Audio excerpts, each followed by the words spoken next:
Bom, nós estamos ao vivo aí pela Rádio Cultura de Curitiba, ao vivo pela AM 930 e também pelo site cultura930.com.br. Queria agradecer muito a parceria da Isabel Quimelli e da Mariana Antunes, que faz aí a psicanálise circular na Polis, né? Então, eu queria agradecer bastante a parceria aí das duas. Boa noite, Tati, bem-vinda.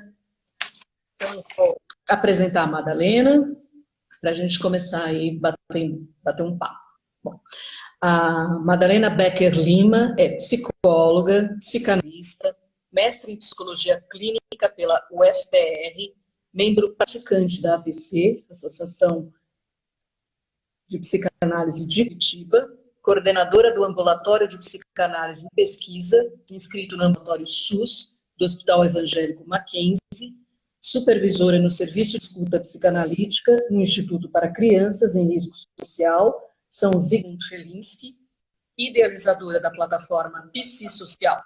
A Madalena realiza trabalho voluntário na Clínica Social desde 1998. Bem-vinda, Madalena, um prazer. Obrigado, Patrícia. Então, vamos lá. Obrigado pelo convite. Eu agradeço a sua disponibilidade e generosidade. Então, vamos lá, Madalena, para a gente parar aí a nossa conversa, o que é a clínica da psicanálise, qual sua ética e prática? A clínica da psicanálise é a clínica do sujeito.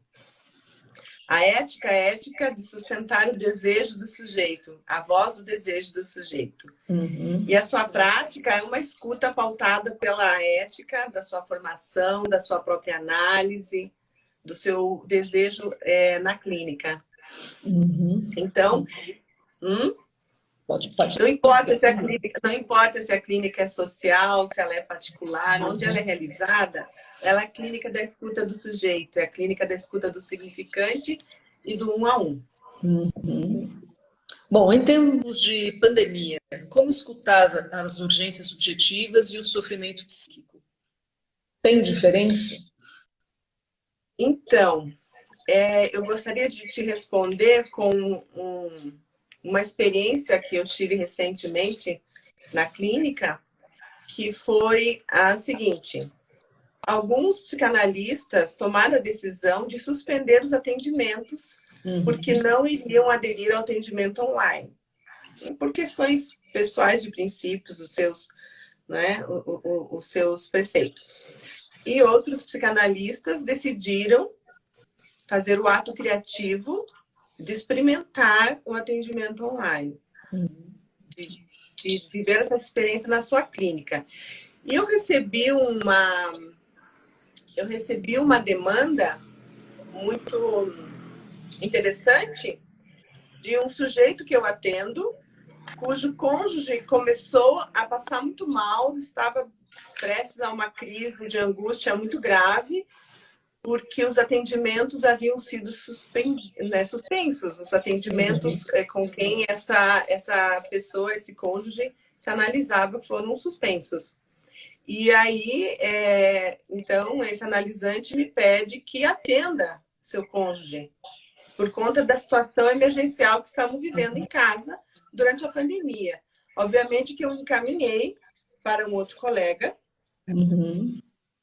porque afinal, já estava em análise, esse sujeito já estava em análise, seu cônjuge, então, eu encaminhei para um atendimento emergencial com um outro colega. Mas veja ao ponto em que a situação chegou, de angústia por falta das sessões, não é?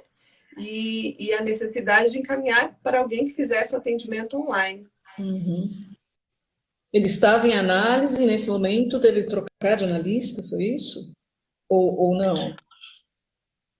Não sei como se deu o decorrer, a continuidade da situação, mas o que me causou estranhamento, assim, foi a demanda que foi feita a mim de atender seu cônjuge por conta de que o analista de seu cônjuge decidiu interromper as sessões presenciais e não iria atender online, não iria acolher, não ia dar continuidade a esse atendimento online para essa pessoa.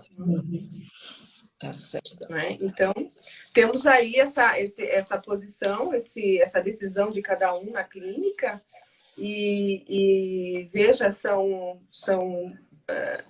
episódios muito pontuais aí que o Real apresenta e precisamos dar uma resposta, né? Nos posicionarmos. Até porque, com assim, o alargamento aí do isolamento social, essa situação deve permanecer por mais tempo ainda, né?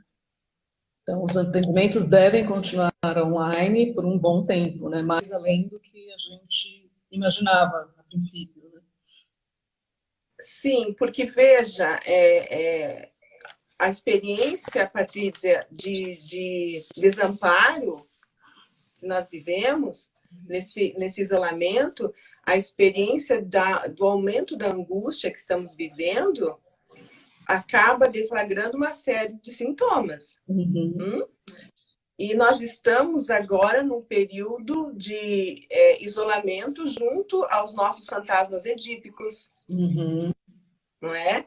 Junto às questões que vão sendo conduzidas e contornadas no dia a dia por conta do estilo do cotidiano de cada um, que mantém uma certa distância e permite essa articulação mais favorável quando há sintomas, né, difíceis de se lidar. Mas nesse momento, o agravamento desses sintomas é inevitável, o aumento da angústia, da ansiedade é inevitável.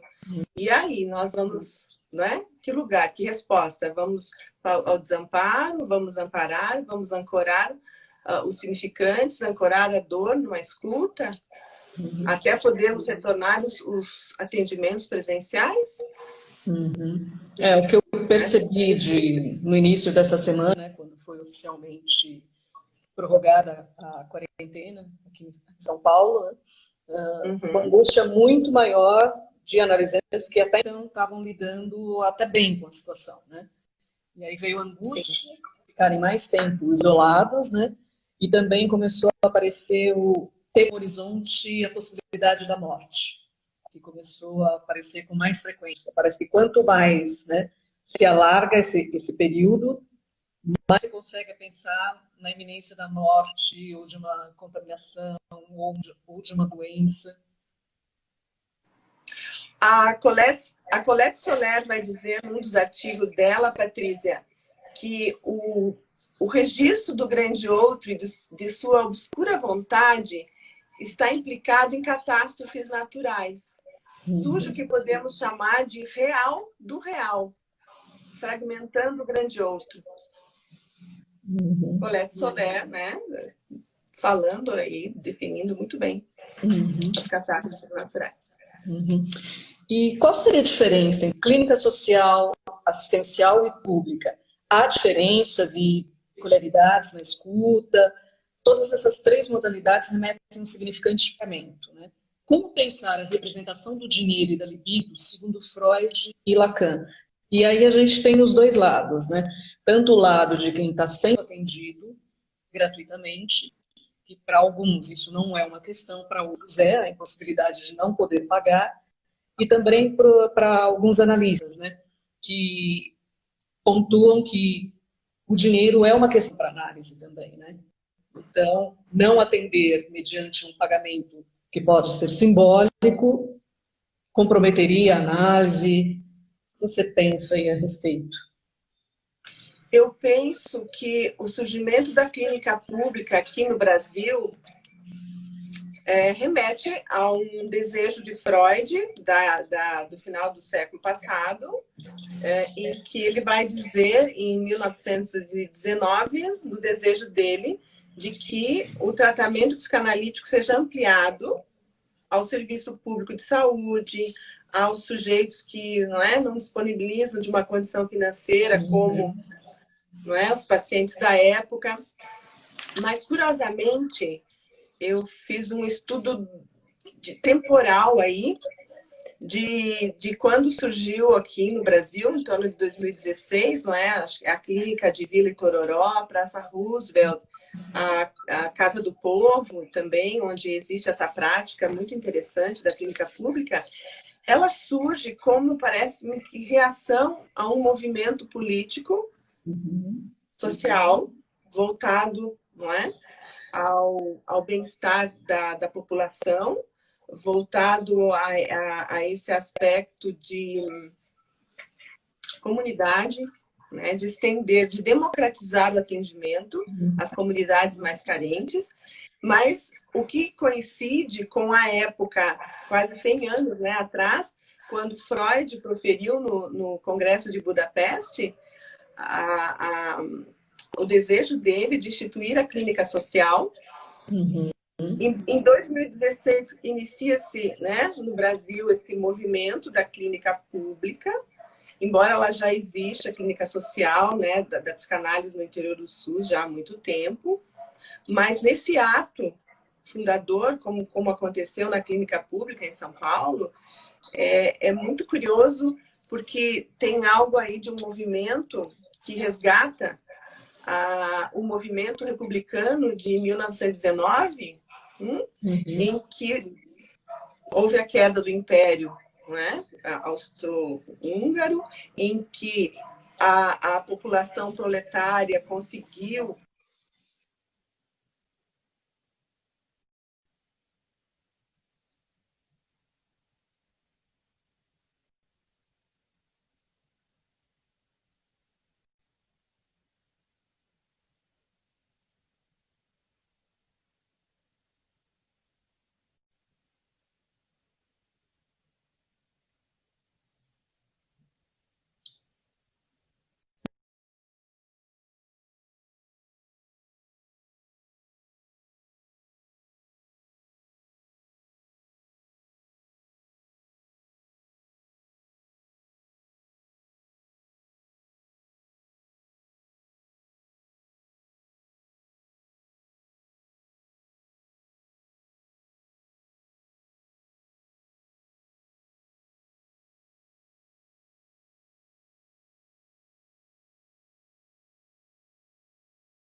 Patrícia, abri a porta. Abri a porta aqui para facilitar. Vamos que vamos, do jeito que dá. Resolvido. Em princípio, resolvido. Você quer retomar? Quero retomar, sim. Então, a curiosidade é que esse movimento surge democratizando o acesso ao atendimento, que, em princípio, ele é considerado como elitizado. Não é? Numa época muito, assim, imersa em questões políticas de democratização. Então, essa clínica que surgiu como num ato representativo de democratização, ela também é pensada no âmbito social, que é diferente do assistencial, Patrícia. Né? O assistencial, o filantrópico, ele tem um outro lugar, não é? Que é uma outra cena. A cena que nós nos referimos é a da ética e da psicanálise, onde o sujeito pode pagar com palavras, onde o sujeito é escutado, em que o dinheiro ali ele entra como um significante, né? Na clínica lacaniana, o dinheiro é um significante. Na clínica do gozo, o dinheiro é um representante na equação fezes, dádiva, dinheiro e bebê, não é? Então, Freud, em 1908, em Caráter, erotismo anal, vai falar disso. E em 1919, Freud vai falar em erotismo anal e o complexo de castração, que, né, quem está ouvindo pode buscar esses escritos do Freud para pensar um pouquinho mais essa questão anal, né, em relação ao dinheiro. E na perspectiva lacaniana, o dinheiro é um significante. Então, na clínica social, a questão em jogo aí também é escuta, é retificação subjetiva, é o desejo do sujeito, é dar voz ao desejo do sujeito, de modo ampliado, de um modo que propicie alcance essa população que não tem condições de ir aos consultórios particulares e bancar o custo vigente em cada local, ou de acordo com as tabelas do conselho, por exemplo, de psicologia, que é uma referência também, não é?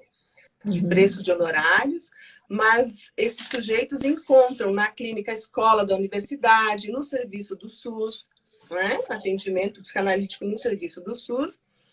E, bom, uma outra possibilidade que eu pensei, e teve todo um contexto histórico na minha vida, e que eu pensei e decidi, num ato criativo, colocar uma ferramenta digital a serviço da comunidade, a serviço de um movimento social. Foi esse o meu desejo. Porque há possibilidades outras que não essas, não é? Que eu falei agora. Em relação à clínica pública, né? Alguns analistas, né, pontuam que a questão da transferência é complicada, né? O que você pensa a respeito disso, né? Também quero te responder com uma experiência do filho de uma amiga minha. O filho dela iniciou um atendimento na praça em Florianópolis. Sessões semanais, mesmo horário, mesmo local. E ele, por uma contingência, teve que fazer a mudança de residência para Curitiba. Os atendimentos continuam por telefone, Patrícia.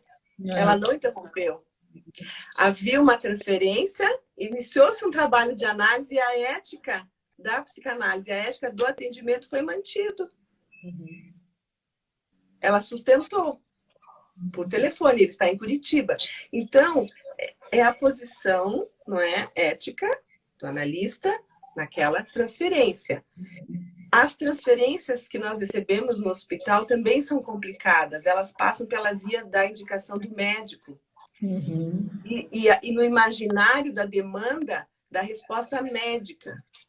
Então, nós temos todo um trabalho, quando chegam os pacientes no ambulatório de psicanálise lá do hospital, para ressignificar a demanda, para retificar essa demanda. Ah, não é do médico? É sua? Não é? Não é? E que demanda tem aí? É demanda de cura? É uma demanda de tamponar a dor, eliminar a dor, ou é a demanda de se haver com o seu inconsciente, com seus significantes, com a sua verdade, com o seu fantasma? Então, é feito todo um trabalho no início do tratamento, nas primeiras entrevistas, para localizar essa demanda a partir do sujeito e não a partir do médico. Então, na clínica pública, quando se mantém o mesmo analista nos atendimentos, deve facilitar muito a transferência, mas tem um projeto em que há a mudança do analista, né? Sim, por isso que eu te perguntei. Eu gostaria muito de conhecer um pouco melhor o que é produzido, não é? Como conhecimento na pesquisa acerca desse trabalho na praça pública com a mudança do analista, o que é possível ali em termos de trabalho, como nós estamos praticando na psicanálise, em consultório ou no ambulatório, mantendo a transferência ao analista, ao trabalho com aquele analista, aquela análise. Me parece muito interessante, eu não conheço o efeito disso a médio prazo, longo prazo. Acredito que deva ser uma experiência bastante instigante. Instigante. Existe serviço em Curitiba de atendimento em praças públicas? Parece que já houve, né? Mas eu não sei se se mantém, se tem notícia. Eu não tenho notícias recentes desse serviço ter continuado. E o meu trabalho com voluntariado, o meu trabalho social ao longo desses anos, desde 98, tem me mostrado, Patrícia, que há também um tempo de suportabilidade dos analistas ou dos psicólogos em formação na psicanálise. Sim. Há um tempo de suportabilidade de sustentar esse trabalho e depois acabam acontecendo sintomas e essas análises se desenlaçam. É o mais comum. Obviamente que é a exceção da análise continuar, muitas vezes no consultório, né? Ela sai do ambulatório, vai para o consultório do psicanalista e ali é combinado um valor simbólico, um preço simbólico. Mas as análises que se dão, esses processos de análise no interior do ambulatório com a gratuidade, depois de 1 ano e meio, 2 anos, a dívida simbólica do analisante começa a... o sentimento a experiência de perda de libido do analista também, que começa a entrar na análise, permeia. E acontece sintomas e acaba se desenlaçando aquele trabalho, aquela transferência. Essa é a experiência que eu acompanho nesses anos todos. Perguntaram em que hospitais você trabalha, Madalena? Eu trabalhei durante 7 anos no Hospital e Maternidade São Lucas, em Curitiba, onde eu trabalhei na hemodiálise, trabalhei com o projeto Mãe Curitibana, com as puérperas, né, e gestantes. Depois eu fui trabalhar na Fundação Pro Hansen, onde eu fiz a minha dissertação de mestrado. E agora estou no Hospital Evangélico Mackenzie, na pediatria de dermato e endocrinopediatria. Esses hospitais, assim. Então, agora eu faço a supervisão, mas durante uns anos eu atendi os pacientes e agora estou na supervisão somente. Agora eu queria te perguntar um pouquinho sobre o teu projeto, né, que é a plataforma Psissocial em Curitiba. Queria saber qual o objetivo desse projeto, quais frutos já foram colhidos, quais os principais desafios e se nesse momento houve alguma abertura para a escuta dos profissionais de saúde que estão trabalhando na linha de frente. Sim. Então, Patrícia, esses últimos 5 anos de trabalho na clínica social começaram a me convocar numa decisão de alguma outra iniciativa de abrir um espaço para esse excedente de demanda de atendimento por parte da grande população, não é? Nós temos o SUS, que é um serviço de saúde fantástico, que está salvando vidas agora nesse evento da Covid. Ressurgiu a importância e o valor dessa instituição nacional aí, não é? De serviço de atendimento à população, à comunidade, mas, infelizmente, ele foi muito maltratado pelos governantes ao longo de décadas.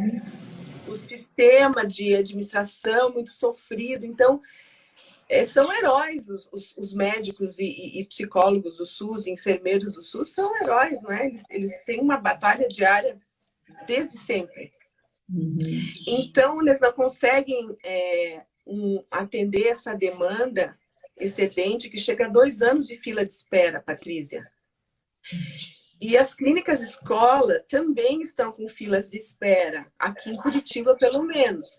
E eu acompanho, né? Acompanhei pelo meio acadêmico, acompanho por esse trabalho no hospital. E uma amiga minha começou a me dizer, olha, Madalena, ela trabalha no posto de saúde da Vila São Domingos, ela falou, temos que fazer alguma coisa. Quando é que você vai ampliar o trabalho lá na Pro Hansen? Você tem que receber mais pacientes. Eu vou encaminhar os pacientes. Isso está enlouquecedor. o serviço aqui no posto. E então eu falei, bom, então, Gislaine, eu vou criar uma ONG, vou montar uma ONG, né? Porque aí eu vou conseguir, talvez, com os meus colegas, formar um serviço de atendimento social, enfim, para esses pacientes. E aí eu fui pesquisar, Patrícia, a questão da ONG, ela cai na filantropia, ela cai em vários problemas que eu já tinha, que é o assistencial, que é o depender de doação de grandes corporações, doações governamentais. Veja, a instituição Médicos Sem Fronteiras não aceita essas doações. Médicos Sem Fronteiras sobrevive com a doação do cidadão individual, não de corporações. Por quê? Tem uma razão que eu não preciso explicar, não é? Então, a ideia foi, né, não foi concretizada, de uma ONG, de uma USIP, não foi possível constituir. E eu, né, já estava ali desistindo dessa ideia e uma sensação de incapacidade, de frustração muito grande, num luto, né? Vamos continuar assim, não tem como, né? E aí o meu filho que trabalha na área da tecnologia, ele trabalha com um aplicativo de gramática alemã, onde ele ensina gramática alemã, e é uma plataforma. Aí ele falou para mim, quando é que você vai vir para o século XXI? Por que você não faz uma plataforma, uma ponte entre esses pacientes e os seus colegas, que você, né, disse que eles sempre estão oferecendo horários sociais no consultório? Todos temos a prática da clínica social no consultório. Todos temos, né? E essa ponte não existe. Não existia essa ponte. Entre quem oferece horário social e entre quem só pode fazer através do horário social. Então, a ideia de criar uma plataforma digital é a plataforma de comunicação hoje. É o espaço da web, Patrícia. O mundo mudou. Estamos nós duas aqui numa plataforma que se chama Instagram e por aí. E quem é que vai hoje dispensar o Google? Alguém não quer ter o acesso a todo o conhecimento, ao banco de dados do Google? Ninguém. Então, é um outro momento. É um outro momento. E aí, o que aconteceu, né?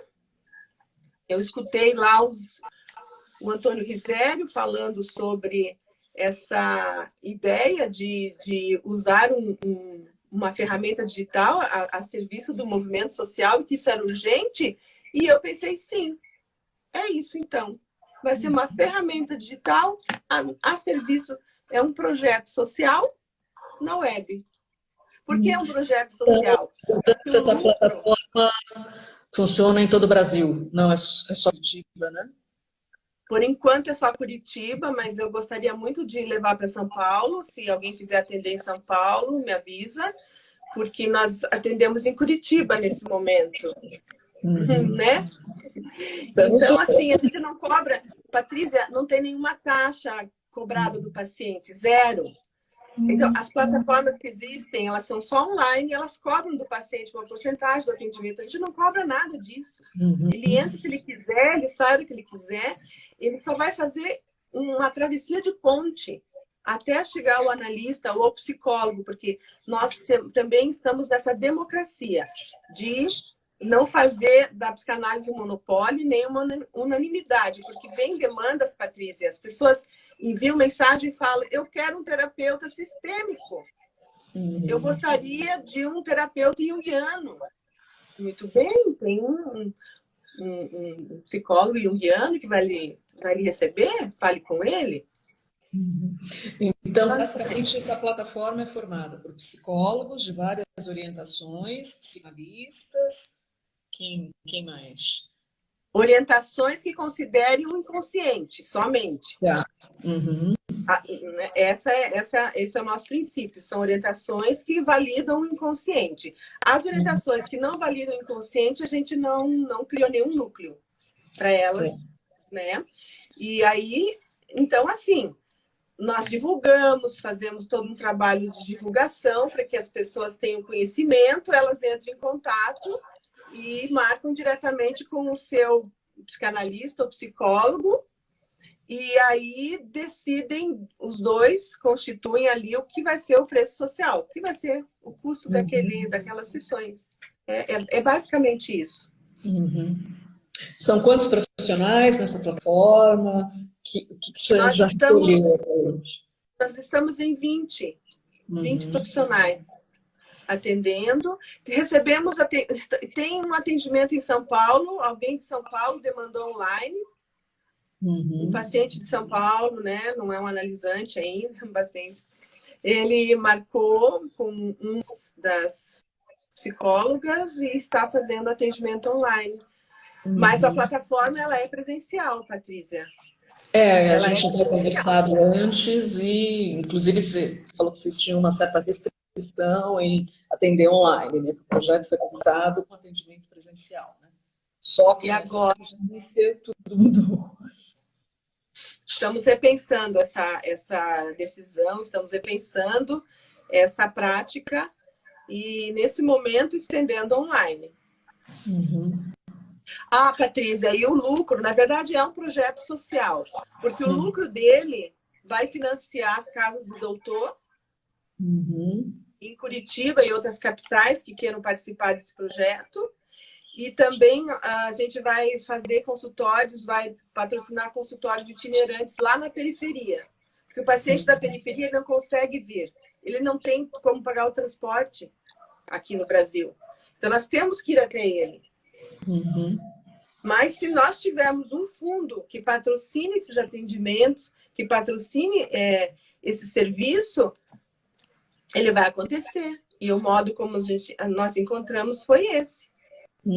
Então, cada pessoa que procura essa plataforma, ela é atendida no consultório do profissional, é isso? Nos consultórios particulares, 50 minutos, 1 hora de sessão. Perguntaram aqui como faz para participar da plataforma. Agora, eu não sei se é como profissional ou se é pedindo atendimento. Patrícia,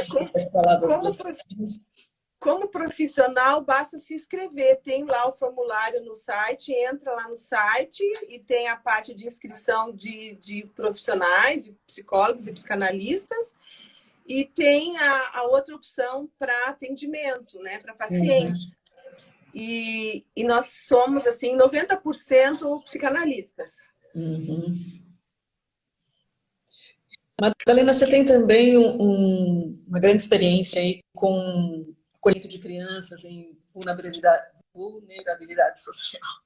Como está a criança em risco social, especialmente nesse momento de pandemia, né? Posto que elas também estão... E como conversar com as crianças de uma forma geral sobre a pandemia, né? Porque elas estão confinadas, privadas de ir à escola, longe dos amigos, né? E também tem a questão da saída, né? Quando a gente começar a sair do isolamento social, né, vão ter todos os cuidados, ninguém vai sair levar uma criança no cinema, até porque, né? Agora parece que só vão se reabrirem a partir de novembro, né? Como a gente conversa com as crianças, né, de uma forma geral, como a gente as prepara para isso, porque tem crianças que estão com medo, que estão inseguras, né, medo que algum familiar morra, e também as crianças em situação de risco social. A experiência que eu tenho lá no Instituto São Zygmunt Felinski, eu trabalho junto com a Suzane Gapski. A Suzane Gapski também é membro da Associação Psicanalítica, junto com o Diego Françoise. Ele é psicólogo, ainda não iniciou a formação em psicanálise, mas ele faz parte desse trabalho junto com as crianças. Nós dividimos, Patrícia, nós dividimos um número de famílias em grupos e cada um de nós está acompanhando esses grupos. Então, nós entramos em contato com a família, nós pedimos se poderíamos, né, falar com a criança, conversar um pouco com a criança, que ela dissesse como ela estava se sentindo. Fizemos uma primeira primeira etapa, perto do início, um pouco depois do início da pandemia, conversamos.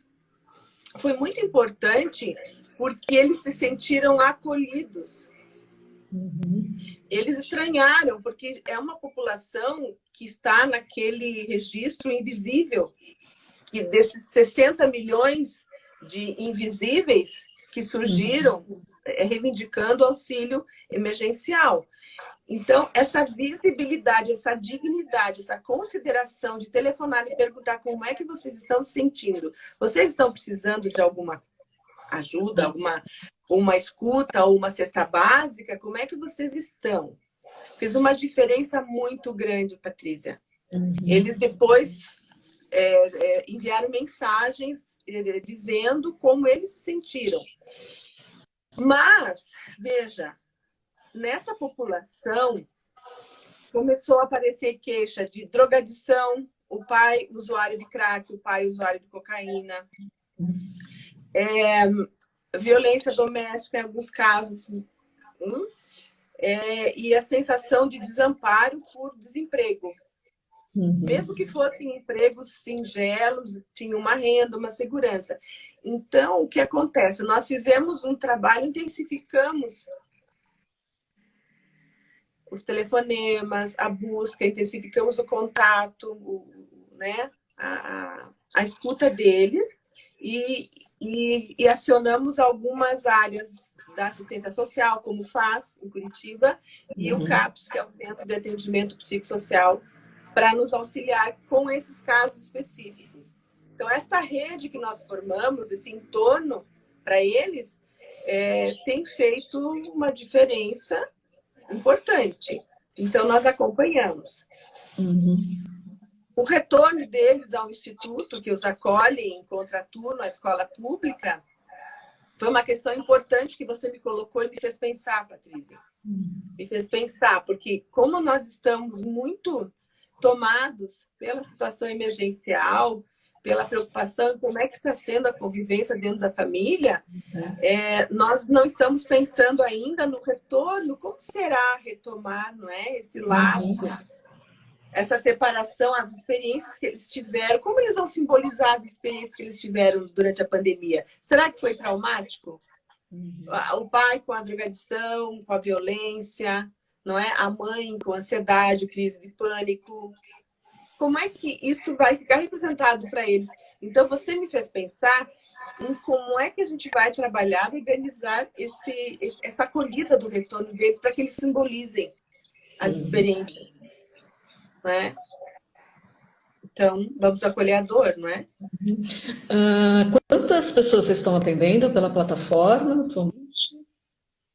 20 pessoas. Tem quanto tempo esse projeto, Madalena? Em quanto tempo?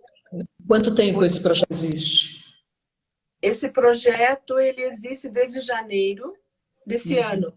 Não, é bem E ele foi criado em 2019, o ano que o Freud falou sobre o atendimento social. Acho que devia estar lá no meu inconsciente, quando eu estudei o texto do Freud, há uns 10 anos atrás.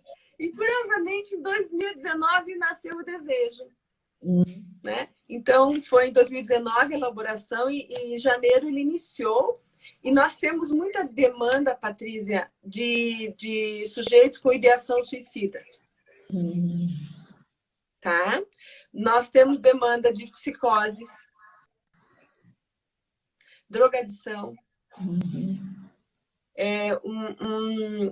E nós temos, curiosamente, uma transferência, são as descobertas, né, de uma nova experiência, as transferências de sujeitos que querem ser atendidos por esses analistas em clínica particular, porque eles se importam com o social. Porque eles fazem trabalho social. Veja, um reconhecimento da sociedade, não é? Então, tem sido muito bonito esse aspecto dessa demonstração solidária. Se há uma solidariedade com a clínica, né, social, há também uma solidariedade de quem se importa com a comunidade, com o coletivo. Então, foi uma surpresa, assim, bem interessante. Mas nós temos muita demanda de ONGs agora, de ONGs. Que eles não têm como contar. Oi? Perguntaram aqui também se tem algum custo para o profissional que quer atender pelo psicossocial. Tem um custo hoje de R$ 120 mensais, porque nós temos que pagar uma série de custos, né? Nós temos contador, nós temos setor administrativo, nós temos setor da divulgação, que é o marketing digital, que tem um custo significativo. Não entendemos nada dessa área, então temos consultores que precisam fazer esse trabalho que a gente não conhece. Então, nós temos um custo um pouquinho alto, sabe? Estamos no negativo, inclusive. Então, são bem-vindos os psicanalistas de São Paulo. Bom, na sua opinião, a psicanálise deve ser democratizada? Ela deve ser uma ferramenta de transformação da sociedade para a justiça social? Porque acho que essa pandemia acabou de escancarar o que a gente já sabia, a enorme desigualdade social que a gente tem no país, né? E sempre aquele horizonte de que pagar um analista é caro, né? Que só alguns podem pagar, que a psicanálise é de elite. Então, né? Estava ouvindo um vídeo do Rubem Alves, falecido Rubem Alves, e ele fala muito sobre essa questão. Temos pelo lado do analista, Patrícia, uma suportabilidade de atendimento. Nós temos um limite para a nossa saúde mental, né? Os psicólogos que estão atendendo em planos de saúde já estão percebendo que eles estão numa posição insalubre. Porque eles precisam atender atendimentos de 30 e 20 atendimentos, pelo menos num dia, ou no meio-dia. Então, isso leva à insalubridade. A nossa suportabilidade de investimento de libido, concentração e o que a gente, né, o analista paga por seu ser. Isso faz com que eleve o custo. Nós não podemos atender por volume, não podemos atender quantidade de pessoas, nos atendemos por qualidade, não é? Então, isso acaba complicando e elevando um custo para que o analista sobreviva, viva da sua prática, do seu trabalho, da sua clínica. Tem esse lado, então, do lado do analista, e sim, tem um custo, a formação é cara, tem todo um investimento aí, também financeiro, na formação do analista. Bom, então há uma conta aí, não é? É um cálculo aí. Mas, por outro lado, o Lacan democratizou, foi o primeiro a democratizar, não foi? Ele mudou, não é? Muito. Ele mudou assim, os princípios de metodologia, inclusive o pagamento. Então, esse pagamento que é tratado como sintoma, muitas vezes, quando o sujeito pode e não quer pagar, ou quando ele não pode pagar e deseja pagar. Ele não quer ficar em dívida com o analista. Então, esse também é um aspecto que vai ser trabalhado no interior, né? Que vai ser tratado no interior da análise. Pagar, poder, desejar pagar, dar de si, não é? Mas a psicanálise acaba sendo relegada e acaba sendo um privilégio de poucos. Por conta desse pagamento, né, desse custo. E isso faz com que ela se torne cada vez mais elitizada, restrita, e também, eu acredito que encolhida na pólice. Porque a clínica é soberana na psicanálise. Se não houver clínica, eu posso produzir 500 artigos acadêmicos. É muito importante que eles existam, mas eles são fundamentados na clínica. É a partir da clínica. Né? Então, a ideia de democratizar, seja com a clínica pública, seja com a clínica social, é de ampliar o acesso à psicanálise, o acesso à análise. Porque ela é, sim, instrumento de mudança de um sujeito, do seu desejo, da sua fantasmática, do seu sintoma, tratamento da sua neurose. E isso muda uma vida. Não é? Isso muda um destino. O sujeito vai fazer uma retificação subjetiva que vai trazer uma mudança importante na vida dele, mas também vai afirmar a psicanálise na pólise. Porque a Então, você acha importante esse movimento, que não é tão recente assim, mas dos analistas na pólise? Sim, eu acredito na democratização da psicanálise. Ela é essencial, ela é fundamental, ela é um direito. Ela é um direito. Bacana isso, direito. Na sua opinião, qual foi a importância do movimento das clínicas gratuitas para o desenvolvimento da psicanálise no século XX? Justamente o alcance à psicanálise, o acesso a esse tratamento por parte de uma população maior.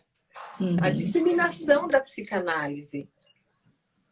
Eu acho muito importante que ela se mantenha viva pela praxis, viva pelos efeitos terapêuticos que ela produz.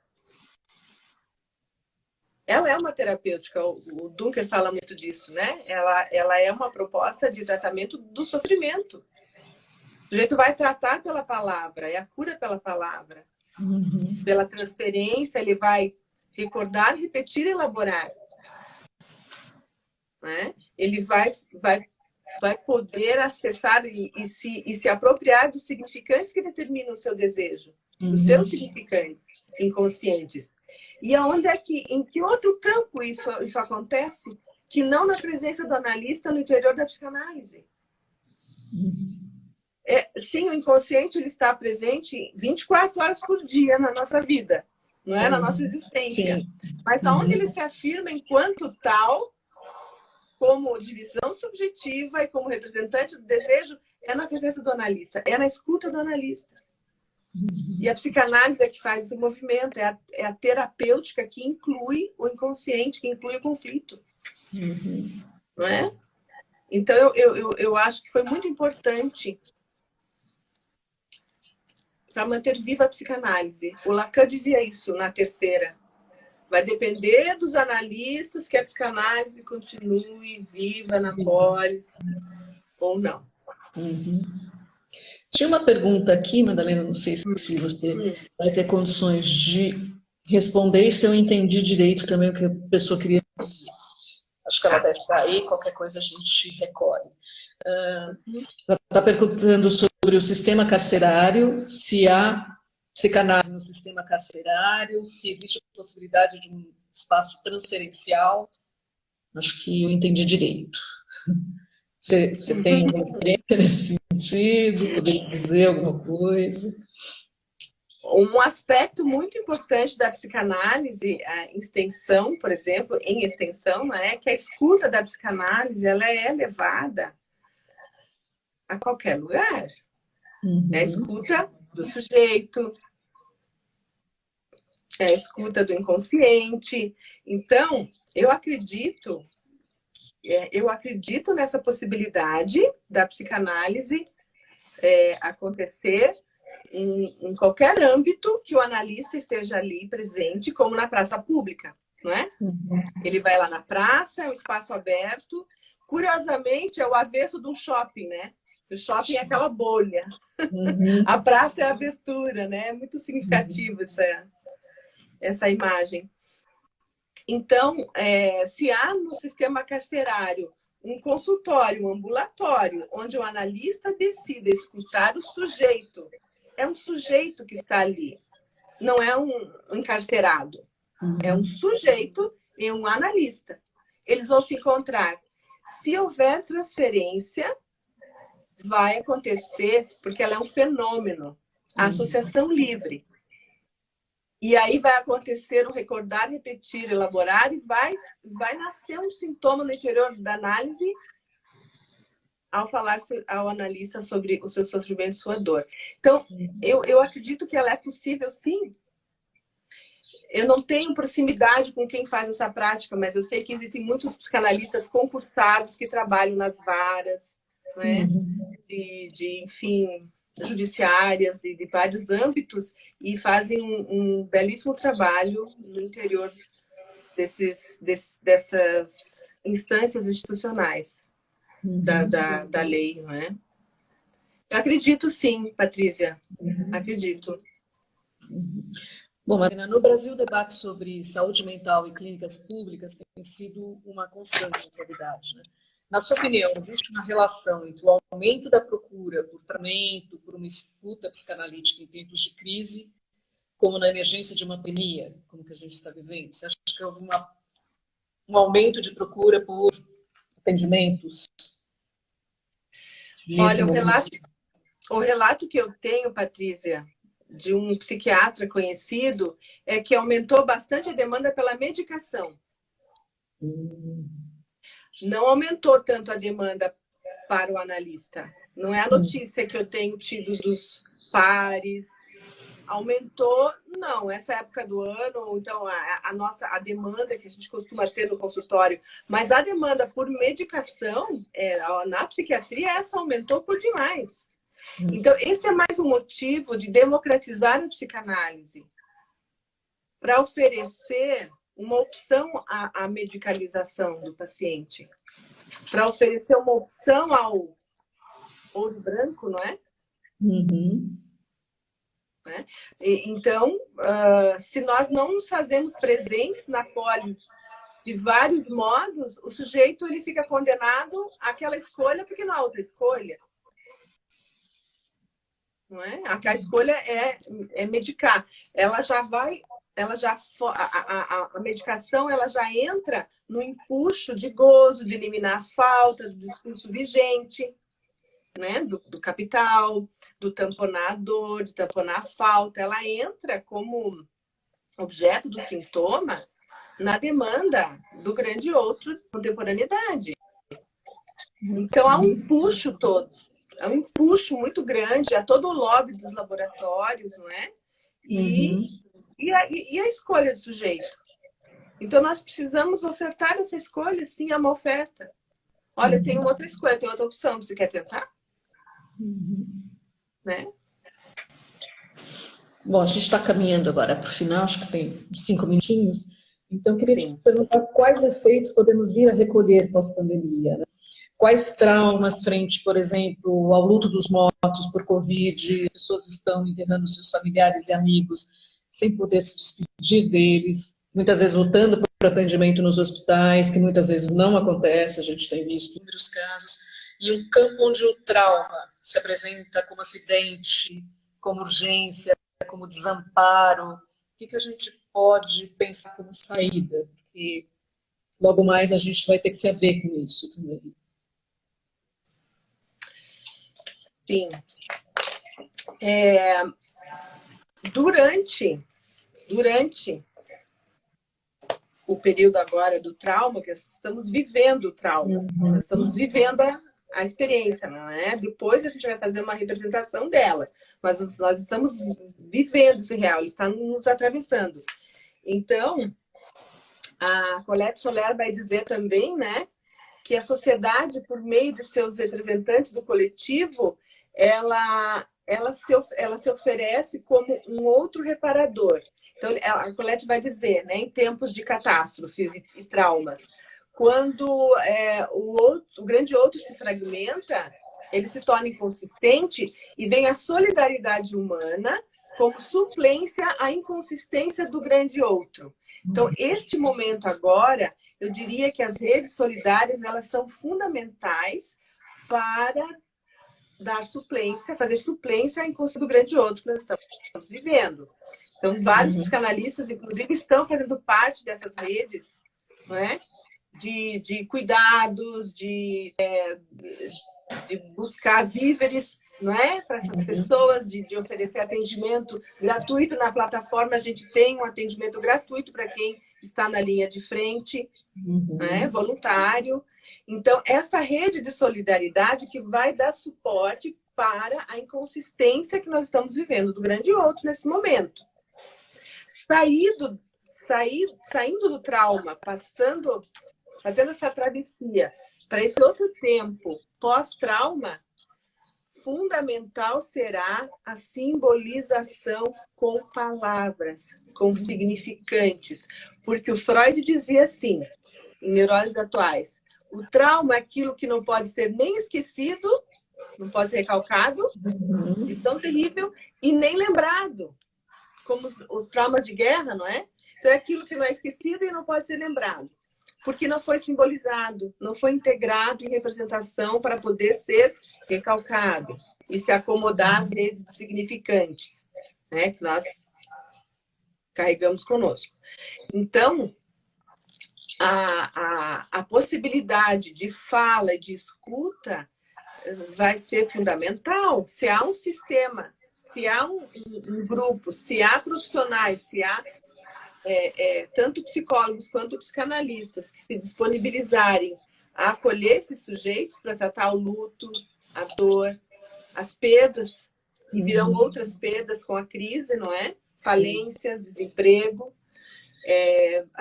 mas a pior é a morte, não é? É o luto que não foi elaborado e não foi feito, não foi velado o corpo do ente querido. Ele foi levado no caixão, como quase que numa vala coletiva, como no Holocausto. Não é? Naquela imagem que pensamos que nunca mais veríamos. Covas coletivas. Né? Isso é horripilante, é horroroso. E não se pode, quando não se pode velar, representar a imagem do seu ente querido morto, a gente sabe as consequências disso na dificuldade de elaborar o luto. Isso tem consequências na vida do sujeito.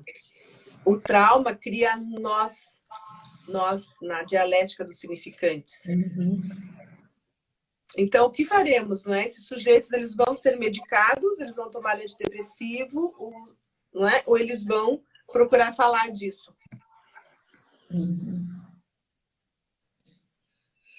Até porque, né, a gente está vendo o corpo aí agora como dejeto, né? Tem mais isso, né? Por exemplo, as pessoas não têm nome, elas são números, elas entram para as estatísticas, né? E isso tem sido doído para as pessoas, né? Para os familiares, para os amigos. Sim, porque é uma banalização, não é? Uma banalização da morte. É uma banalização do nome próprio, ele se torna um número. Uma estatística, ele é destituído do seu lugar de sujeito, ele é desumanizado. Tanto, né, muitas vezes, numa UTI, ele se sente assim, no desamparo, no abandono, porque não há mesmo condições de dar amparo para todos, é impossível, numa situação de emergência, assim, de superlotação, mas quando ele se torna, né, um número, que uma estatística, ele não foi um ente velado, é a banalidade, não é? É a banalidade que... Muito bem, é uma pandemia, tem condições de saúde pública, de risco de contágio, mas será que não poderia ter se pensado alguma coisa? Porque a Europa estava nos mostrando, não é? A sequência dos fatos, na lógica de todo esse evento que estamos vivendo aí. Será que não poderíamos ter pensado em alternativas? Não pensamos. Por que não pensamos? Porque não importa? Porque é só um número mesmo? Então, é isso, Madalena. A gente está com 19 segundos. Queria te agradecer muito. Adorei a conversa. Foi muito rica. E agradecer novamente a transmissão da Rádio Cultura. Obrigado, Mariane. Obrigada, Isabel. E foi ótima conversa, Madalena. Espero que a gente se encontre aí